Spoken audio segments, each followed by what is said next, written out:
믿음으로 예배드리는 우리 성도님들 예배당에 오셔서 하나님의 말씀을 또 듣고 함께 기도함을 진심으로 또 사랑하고 축복합니다. 오늘 선포된 말씀을 통해서 우리 주님의 크신 위로가 여러분들의 가정과 또 생업에 넘치기를 진심으로 축복합니다. 오늘 시간에 우리 말씀을 듣기 전에 우리 옆에 있는 성도님들과 함께 인사하시겠습니다. 믿음의 공동체가 되어 주셔서 감사하고 축복합니다. 우리 같이 인사하시겠습니다. 믿음의 공동체가 되어 주셔서 감사하고 축복합니다. 이제 우리는 자신을 이렇게 격려해 주시기를 바랍니다. 믿음의 공동체가 된 것을 사랑하고 축복해. 우리 스스로가 믿음의 공동체가 된 것을 사랑하고 축복해. 우리가 지금 이 코로나 때문에 예배 후에 사실 우리가 친교 시간을 갖지 못하고 있습니다. 이런 현실에서 일주일에 한 번 이렇게 우리가 공개적으로 사랑하고 또 격려하고 고백하는 이거를 통해서 우리 스스로가 힘을 얻고 또 위로를 얻는 그런 시간이 되기를 무엇보다 소망을 합니다. 저는 오늘 본문을 중심으로 돌들이 소리 지르리라는 제목으로 주님의 교훈을 받고자 합니다. 예수님께서는 세례 요한에게 세례를 받으셨습니다. 그리고는 성령에 이끌려 유대 광야로 가셔서 40일 동안 금식 기도를 하셨습니다. 굉장히 배가 고프고 지친 상태였는데 예수님을 찾아온 손님은 천사나 성령이 아니라 사탄이었습니다. 사탄은 예수님께서 그 배고픔을 견디시는 것을 알매도 불구하고 네가 만일 정말 하나님의 아들이라면 이 돌을 통해서 떡을 만들므로 너가 하나님의 아들이라는 것을 스스로 증명해 보아라 하고 유혹을 하죠. 그리고는 또 모든 영광과 권세를 보여주면서 내가 정말 진실한 마음으로 내게 절을 하고 그리고 나를 경배한다면 내가 이 모든 것을 너에게 주겠다라고 또 유혹을 하죠. 더 나아가서는 야, 하나님도 천사를 보내서 너가 돌에 부딪히지 않도록 보호해 주시겠다라고 제시를 했는데 그 진실함의 여부를 네가 한번 스스로 시험해봐라. 정말 떨어져서 다치지 않는지 시험해봐라 하고 유혹을 하죠. 근데 사탄은 예수님은 그 사탄의 의도를 다 알고 계시기 때문에 평소에 묵상하셨던 율법, 즉 모세 오경의 말씀을 인용하면서 하나하나 유혹을 해나가시죠. 그 다음에 이제 이후에 예수님께서는 갈릴리 바다 주변에 있는 마을들을 다니시면서 병자들을 고치시고 그리고 죄를 이제 용서를 해주십니다. 그러다가 갈릴리 바다에서 어부로 지내는 베드로와 안드레와 또 요한에게 기적을 베풀어 주셔서 그들을 제자로 삼으시죠. 그 다음에는 레위 지파 후손으로서 정말 주의 일에 힘써야 되는 그 후손임에도 불구하고 나는 부자가 될 것이다 라는 그 목표로 오직 세상적인 목표로만 삼고 그 레위 지파 후손이라는 그 정체성을 버리고 가버나움에 세워진 세관원에 앉아서 이 일을 하던 그 레위를 예수님은 또 제자로 삼고 마태라는 새로운 이름을 주십니다. 그리고는 예수님께서는 이제 이들을 중심으로 밤새도록 기도하신 다음에 12명의 제자들을 삼으시고 이들과 함께 유대 지방과 갈릴리 지방을 다니면서 병자도 고쳐주시고 심지어 죽은 자도 살려주시는 그런 기적들을 베풀어 주십니다. 이로 인해 가지고 유대 백성들에게 많은 인기를 얻죠. 근데 예수님은 그 인기에 취하지 않으시고 하나님의 마지막 계획을 이제 수행하기 위해서 성전이 있는 예루살렘 성으로 올라갑니다. 그 예루살렘 성으로 올라가는 길에 이제 유월절을 지키기 위해 이스라엘 백성들도 올라가는 중에 그토록 만나보고 싶었던 예수님을 직접 보게 되니까 그 사람들은 자원해가지고 길거리에 옷을 깔고 주변에 종려나무가 서 있는데 그 가지들을 꺾어서 또 주변에 있는 피어난 꽃들을 꺾어가지고 흔들면서 호산나 다윗의 자손이여 찬송하리로다 하고 막 찬송을 합니다. 그것이 바로 누가복음 19장 38절에 나오죠. 이르되 찬송하리로다 주의 이름으로 오시는 왕이여 하늘에는 평하여 가장 높은 곳에는 영광이로다 하니, 이게 사실은 그 아기 예수님이 태어나실 때에 이 천사들이 목자들에게 마국간에서 베들레헴에서 아기가 탄생했다라고 말하면서 하늘에는 영광이요 땅에는 기뻐하심을 입은 자들의 평화로다라고 찬양하는 것과 똑같은 내용입니다. 근데 이제 이 찬양에서 좀 틀린 것이, 천사들은 하나님께는 영광이요 땅에는 평화다 하고 찬송을 했는데, 지금 백성들은 지금 하늘에는 평화요 그리고 가장 높은 곳에서는 영광이다 라고 찬양했기 때문에 백성들이 뭔가를 잘못 알고 찬양했나 하고 우리는 생각할 수가 있겠지만은, 그러나 예수님이 만왕의 왕으로서 가져다준 그 평화가 하늘의 평화죠. 그리고 그 하늘의 평화가 백성들의 찬양을 통해서 이 메시아의 평화가 이 세상에 임했음을 공포하는 그런 의미에서 백성들은 하늘에는 평화요 가장 높은 곳에는 영광이다라고 찬양했음을 우리는 알 수 있습니다. 이런 찬양과 또 이런 그 예수님이 정말 그토록 기다렸던 그 메시아이다라는 것을 많은 사람들이 본다면 주변에 있는 모든 사람들이 함께 그 찬양에 동참하면서 호산나 다윗의 자손이여 하고 찬양하는 것이 맞지 않겠습니까? 하지만은 바리새인들은 그 소리에 뭐라고 예수님께 항의를 했냐면은 당신의 제자들을 책망해 달라고, 꾸짖어 달라고 항의를 했습니다.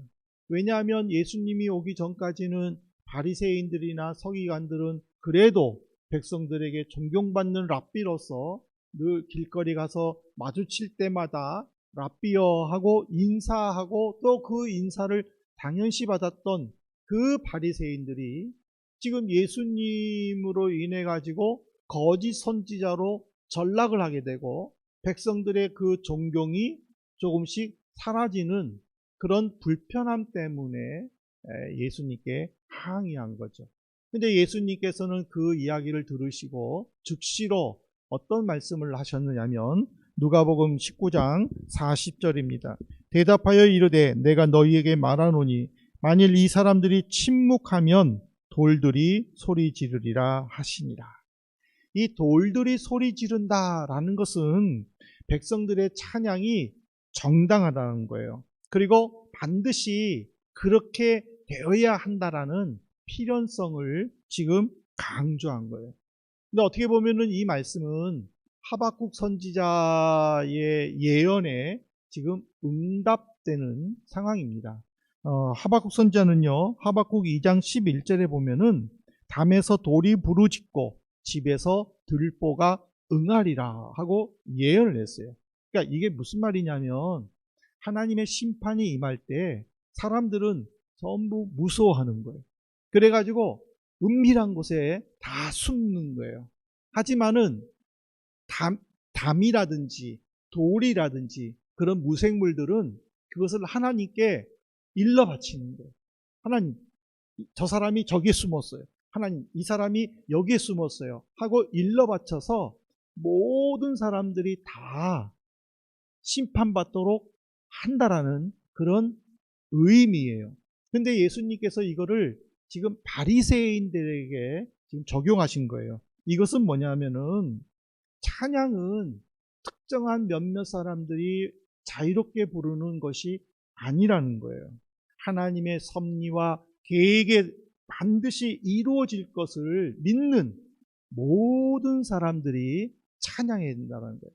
그리고 그 찬양을 해야 함에도 불구하고 침묵을 하면 하나님은 이런 것들을 이용해서 하나님을 찬양하도록 만드신다라는 것을 가르쳐 주는 거예요. 예, 이제 다시 돌아와서 돌들이 소리 지른다라는 것에 대해서 한번 생각을 해보려고 합니다. 돌들이 소리 지른다. 이거는 찬양해야 되는 사람들이 찬양을 하지 않고 침묵하는 것을 지금 책망하시는 거예요. 그러면 이제 우리는 여기서 의문이 있는 거예요. 왜 사람들이 찬양을 하지 않을까? 그거예요. 왜 사람들이 찬양하지 않을까? 여기에는 몇 가지 원인들이 있겠죠. 근데 제가 말씀을 통해서 깨달은 가장 중요한 것은 찬양에 인색하기 때문이라고 저는 결론을 내리고 싶습니다. 사무엘하 6장 20절을 한번 보실래요? 다윗이 자기의 가족에게 축복하러 돌아오며 사울의 딸 미갈이 나와서 다윗을 맞으며 이르되 이스라엘 왕이 오늘 어떻게 영화로우신지 방탕한 자가 염치 없이 자기의 몸을 드러내는 것처럼 오늘 그의 신복의 계집종의 눈앞에서 몸을 드러내셨도다. 제가 이번 주 중에 그 독일 텔레비 그 비벨이라는 그 채널이 있습니다. 그 성경 종교. 근데 거기에 보면은 다윗의 일생이 막 나왔는데 다윗이 우통을 벗고 어떤 여인하고 춤을 춰요. 근데 그 여인이 밧세바래요. 밧세바. 밧세바하고 춤을 추다가 결국에는 밧세바가 목욕하는 것을 보고 이제 7계명을 범했다라는 그런 내용이에요. 근데 그걸 보고 왜 밧세바지? 라고 저는 생각을 했어요. 그 내용을 보면서. 왜냐하면 성경에는 안 나오니까. 근데 오늘 여기 보니까는 그의 신복의 계집종의 눈앞에서. 그러니까 그 신복이라는 것은 이 다윗에게 신복은요, 자기가 사울 왕을 도피해 가지고 도망 다닐 때에 그와 함께 가장 가까이 있었던 요압과 그의 형제들 삼형제와 그리고 우리아가 늘 같이 있었어요. 그래서 다윗이 도망가서 이제 이 정부군과, 그러니까 즉 압살롬이 이끄는 정부군과 싸울 때도요, 군사를 3대로 나눠요.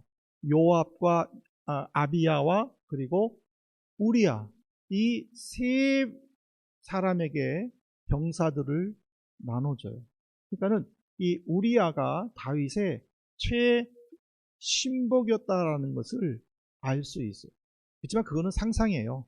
근데 제가 이제 갑자기 그 영화와 이 문장이 생각이 나가지고 지금 우리 성도님들께 어떤 하나의 상식적으로 정확하진 않지만 그럴 수도 있겠다라고 하는데, 어쨌든지 간에 이거는 지금 그 미갈이 자기의 남편을 왕으로서의 체면과 체통을 지키지 않는 것에 대해서 지금 비판하는 내용이에요. 그러면은 다윗은 이렇게 어떤 체면과 체통을 권위를 지키지 않으면서 이렇게 옷이 벗겨질 정도로 춤췄던 이유가 무엇이었느냐라는 거예요. 그거는 그가 왕이 되었을 때에 블레셋 사람들에게 법궤가 빼앗겼던 것을 다시 찾아오기 위해서 군사를 동원을 해가지고 만반의 준비를 해서 이제 법궤를 가지고 오죠.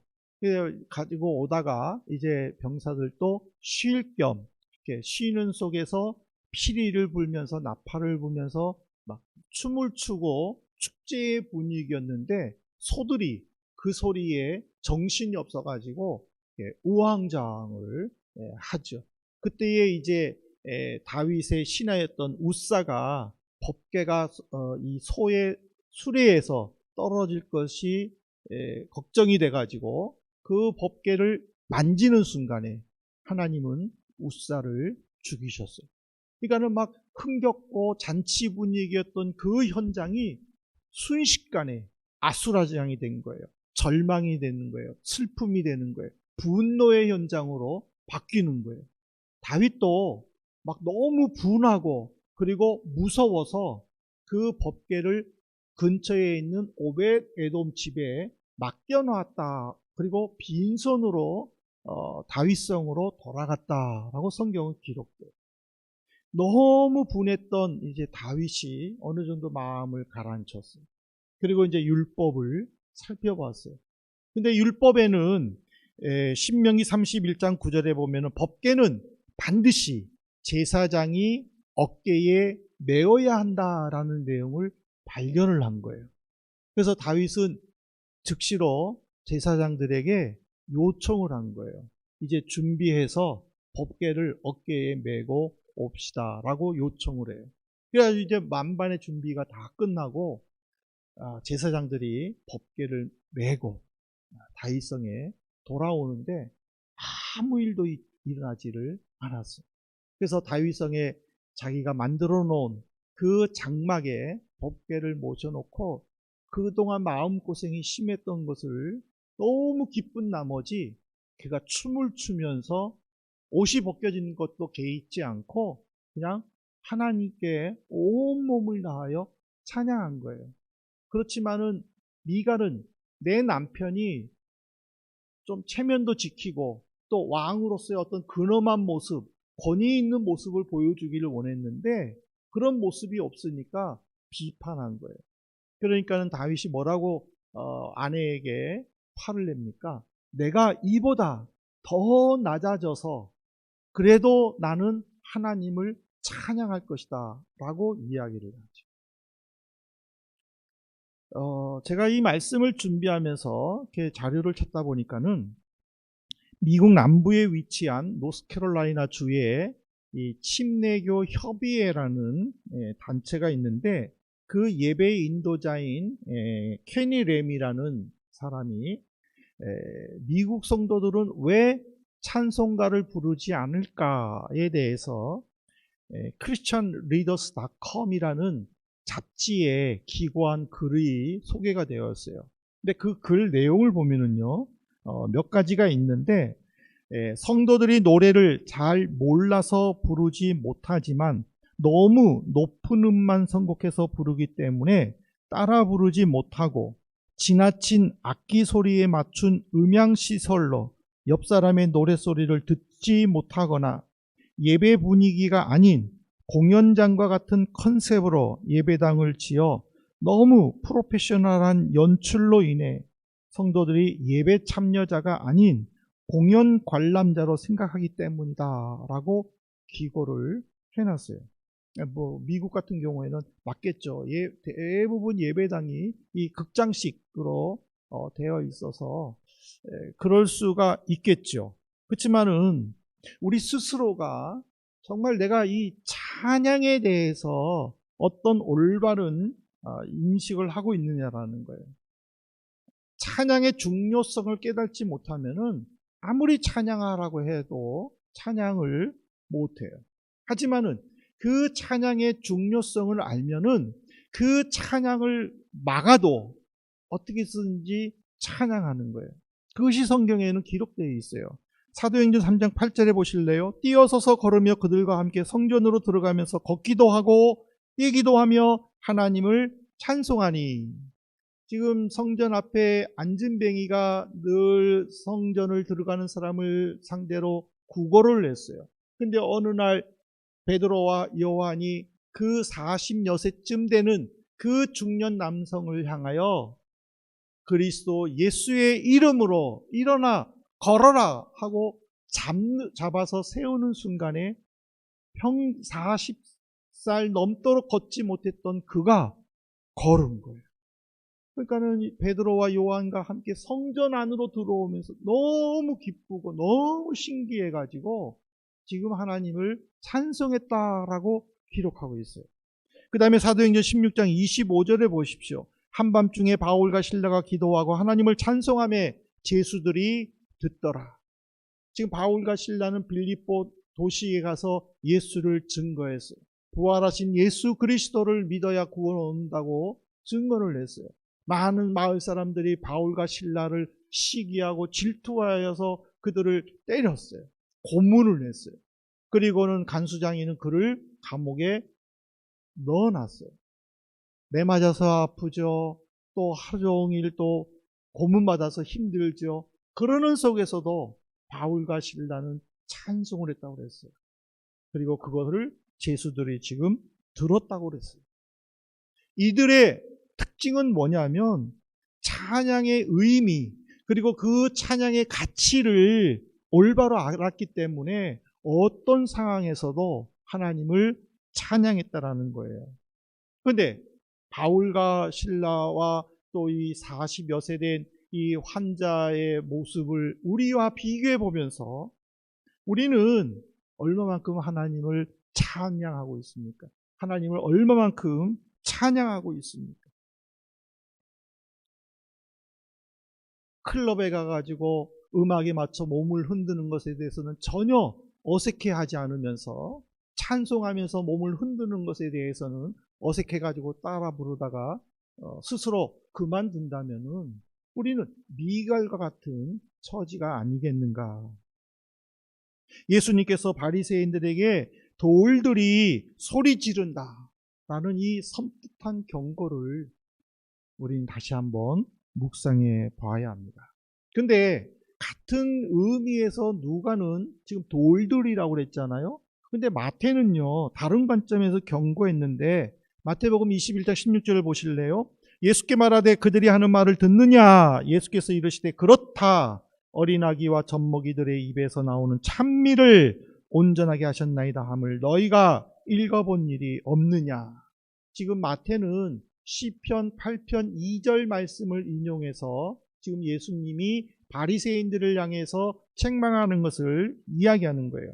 이 다윗의 본래 이 시편 8편 2절의 이 말은 뭐냐면 모든 혀가 침묵하더라도 하나님께서는 어머니의 젖을 먹는 그 아이들을 통해서도 찬양을 받으시기에 합당한 분이다라는 것을 지금 고백하는 거예요. 근데 예수님은 이거를 바리새인들에게 적용하면서 하나님을 찬양해야 할 어른들이 침묵하면 하나님은 그들을 다 심판하여 없애고 다음 세대인 이 어린아이들을 통해서 하나님의 영광을 나타내겠다라는 그런 말씀이에요. 사랑하는 성도 여러분, 찬양은 결코 어려운 거 아니에요. 언제든지 얼마든지 어디서든지 찬양할 수 있는 거예요. 내가 구원받았다면 정말 내가 하나님의 백성으로서 내가 거할 집이 천국에 있다라는 그 사실을 확신한 사람이라면 얼마든지 언제든지 어디서든지 하나님을 찬양할 수 있는 거예요. 근데 지금 우리의 현실은 내 찬양에 감정이 많이 개입되어 있어요.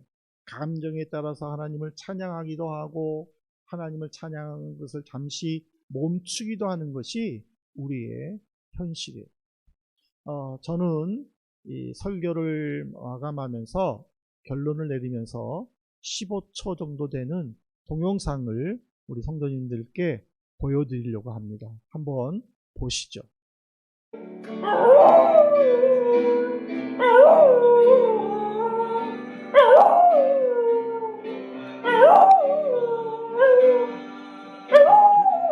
귀를 갈고